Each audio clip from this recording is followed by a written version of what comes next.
अजब गजब बाबाओं वाले मौसम में अब हम एक ऐसे बाबा की बात करने जा रहे हैं जिस पर भगवान का तो पता नहीं, लेकिन सत्ता की कृपा घनघोर बरस रही है। और इस बाबा का नाम है राम रहीम, जो वैसे तो डेरा सच्चा सौदा का प्रमुख है, लेकिन कानून की फाइल में इसकी पहचान हत्या और रेप के दोषी के तौर पर दर्ज है। वही राम रहीम फिर जेल से बाहर आ सकता है, क्योंकि उसने एक बार फिर 20 दिन की पैरोल वाली लीव एप्लीकेशन लगाई है। खास बात यह है कि अगस्त में ही वो 21 दिन की पैरोल लेकर जेल लौटा था, लेकिन अब चुनाव से पहले फिर बाहर आने की तैयारी कर रहा है। इसीलिए आज ये पूछना जरूरी है कि आखिर राम रहीम पर किसकी असीम अनुकंपा है। वैसे हो सकता है कि सब कुछ नियमों के तहत हो, लेकिन लोगों के मन में ये प्रश्न जरूर है कि राम रहीम की जगह अगर कोई और कैदी होता तो क्या उसे भी सत्ता से पैरोल और फरलो वाला आशीर्वाद ऐसे ही मिलता। खबर है कि राम रहीम को फिर से 20 दिन की छुट्टी चाहिए। हरियाणा चुनाव से पहले राम रहीम ने 20 दिन की पैरोल मांगी है।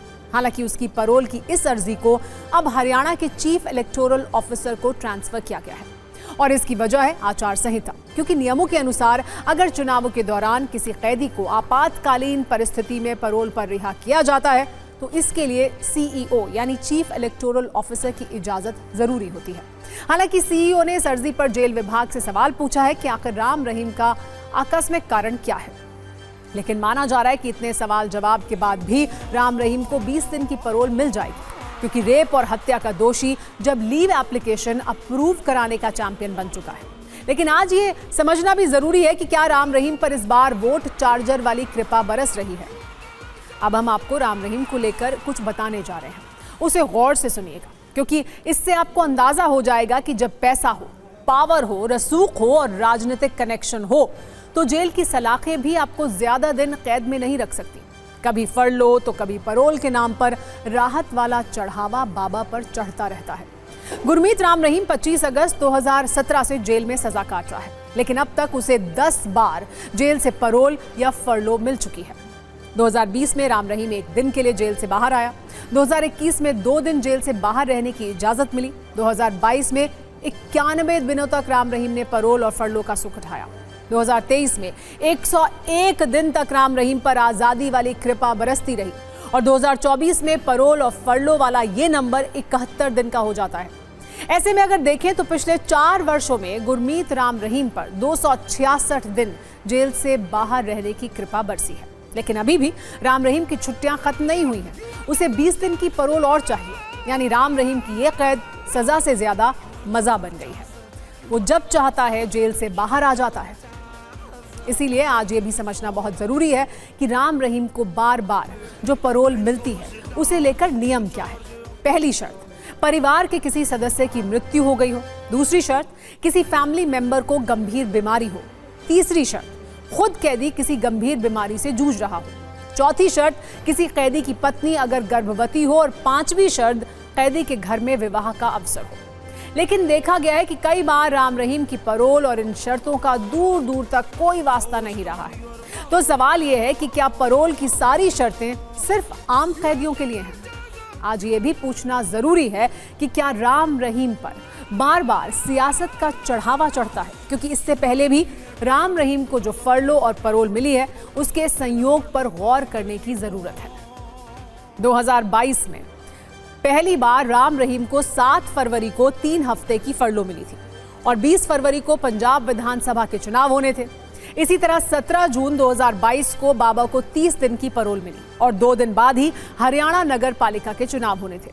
जबकि अक्टूबर 2022 की 15 तारीख को राम रहीम को जब 40 दिन की पैरोल दी गई तो उस वक्त आदमपुर विधानसभा सीट पर उपचुनाव के साथ साथ हरियाणा के पंचायत चुनाव भी होने थे। 25 नवंबर 2023 को राजस्थान में वोटिंग थी।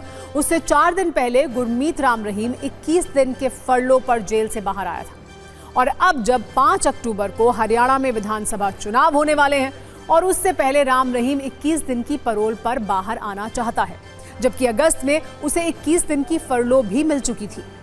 वो सोचने वाली बात क्या है कि आखिर क्यों और कैसे किसी चुनाव से ठीक पहले ही बार बार राम रहीम को पैरोल या फरलो मिल जाती है। बात करें राम रहीम की, तो जिस तरह से पैरोल दी जा रही है उसको लेकर सवाल खड़े किए जा रहे हैं, लेकिन मुझे लगता है अगर हम कानूनी आधार की बात करें तो कहीं भी कोई स्टॉपेल नहीं है। और अगर बात करें कि जिस तरह से जेल के अंदर अभी तक राम रहीम का कोई जो व्यवहार रहा है उसको लेकर कोई क्वेश्चन नहीं आया, किसी ने कभी ऐसी कोई शिकायत नहीं की कि इस तरीके से बदतमीजी की हो या कोई अपराध की बात सामने आई हो जो जेल टर्म है उसके बीच में। तो मुझे लगता है कि इसको लेकर कानूनी रूप से अगर हम बात करें तो कोई भी क्वेश्चन जो है वो खड़ा नहीं होता।